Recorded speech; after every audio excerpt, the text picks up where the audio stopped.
When you look at a medical x-ray, you are stepping into a high contrast world where your soft tissue disappears and your skeleton is beautifully revealed. This happens because x-rays are a form of high energy invisible light that can slice straight through the macroscopic structures of the body.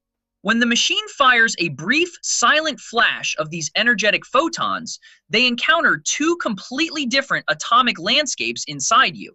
Your soft tissues, like skin, fat, and muscle, are composed of lightweight organic elements like hydrogen, carbon, and oxygen. At a microscopic level, these atoms have massive, empty spaces between their nuclei and distant orbiting electrons. Because of this loose, airy composition, the high-energy X-ray photons sail straight through the flesh, completely uninterrupted. They pass through your arm or leg just like visible light passes through a clean glass window. However, the entire journey changes the moment those photons hit a bone.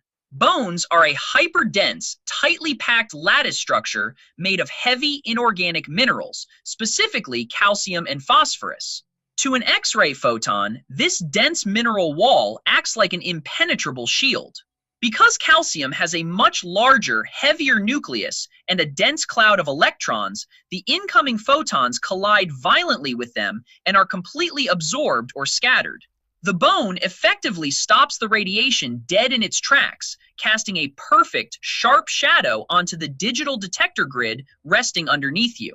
Because medical radiographs are processed using a negative image paradigm, the logic is inverted.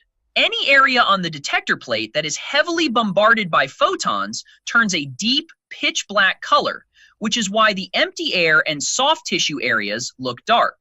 Conversely, the regions shielded by your dense bones receive zero radiation, leaving those spots on the sensor pristine, unexposed, and brilliant white.